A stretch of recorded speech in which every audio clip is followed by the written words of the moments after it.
Hello YouTube, how's everybody doing? All right, on today's video, I would like to show you a very good trick to get rid of any like O2 sensor code. If your vehicle gets any O2 sensor code, I'll list under the description like which codes they are, P04, something, there's many O2 sensor codes.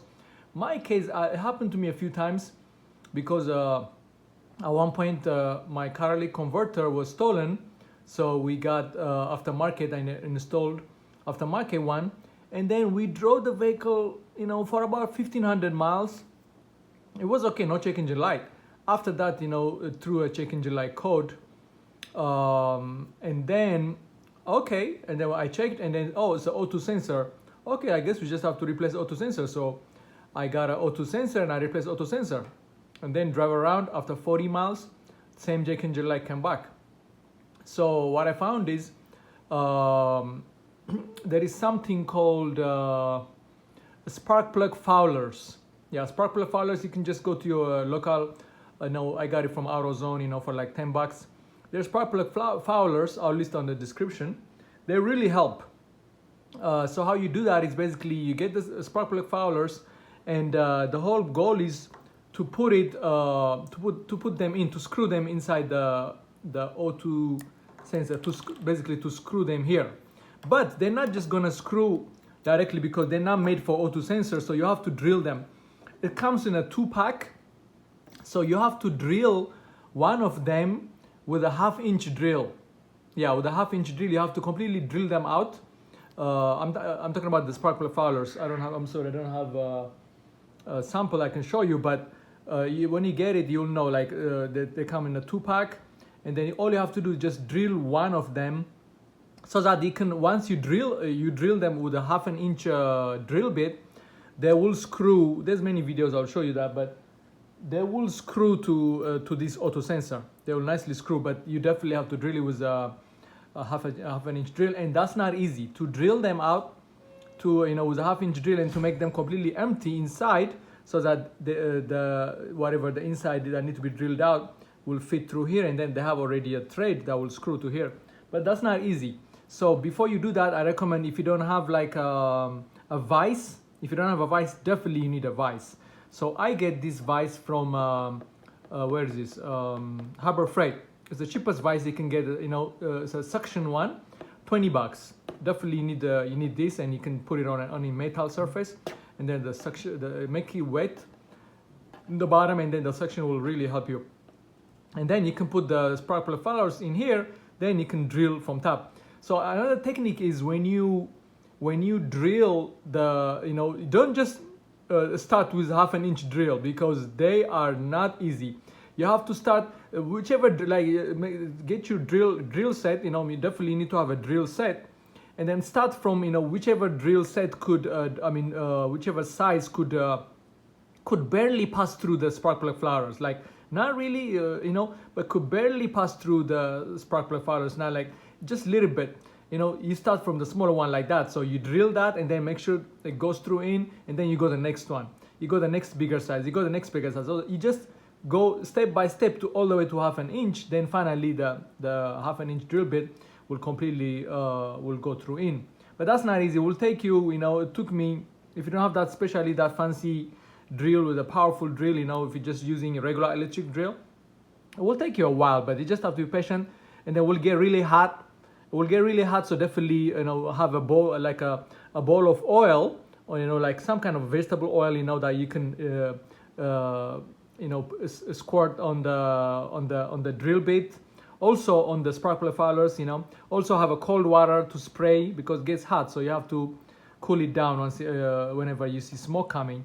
But yeah, once you do that, then the spark plug fouler, one of the spark plug fouler, once you have that drill, the 1/2-inch drill, it will thread in here. So once it threads in here, great. So the other one, which you didn't do anything, there's two, right? Once you put the one you drilled in here, and then also I recommend to get like something called steel wool. I'll list on the description. Steel, you want to stuff the second spark plug fouler before you screw it on top of the one you drilled, first you drill, the one you drill goes on top of here, and then you screw it tight nicely, and then on top of that you put the second one, which is not drilled at all, the original one. So, but that one, I recommend you stuff like a steel wool in it, as much as steel wool you can stuff in it. Stuff in it steel wool material, you know, and then you can screw it, and after that on top of that. Definitely, yeah. Then screw on top of that. Then basically you go to your vehicle, under your vehicle, whichever code it tells you. It could be the bank 2 sensor 2 or bank 1 sensor 1. You have to know the diagram, which one that the code is telling you. There's the one behind the catalytic converter, there is one before the catalytic converter, so definitely each vehicle is different. So you have to find out which one the code is giving you, which one is the one that the computer is saying is defective. So based on that, you go to that one, you unhook it's very simple, you just unhook this, and then there is a special tool to loosen this from the catalytic converter, like yeah, the special tool, like for you'll know, O2 sensor removal tool, because like slides in through this and then it goes in, you know. So you definitely need that tool, and then you just screw that on top of. Once everything is you have everything connected here, then you just screw that to your catalytic converter and tie it, and then drive around, you know, another 50-100 miles to test it. But my case, yeah, it never came back on two vehicles, like on a Ford F350, Ford E350, and then a Chevrolet Express 3500.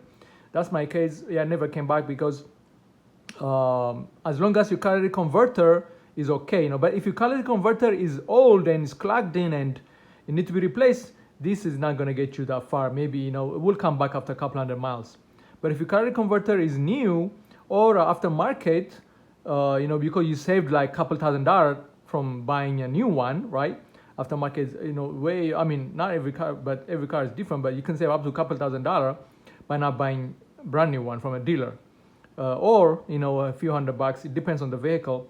But if your catalytic converter is fine and is telling you the O2 sensor is bad, even though you change the O2 sensor, still comes back. My case, you know, from the dealer, the O2 sensor was 187, but AutoZone was $50. You know, of course, different brand, you know. So, you know, I put a $50 and it still came back. And then my mechanic told me, hey, maybe these Chevys, they're sensitive. They need like OEM O2 sensor. And I called the dealer, and $187. No, I don't want to pay $187, you know. So this route, only $10. And then the steel wool, you can get it on Amazon. And then stuff it with steel wool, the second one. You don't. I just remembered, when you screw in the one you drilled, you don't stuff the steel wool on the one you drilled. No, the second one they're gonna connect on top of the one you drilled.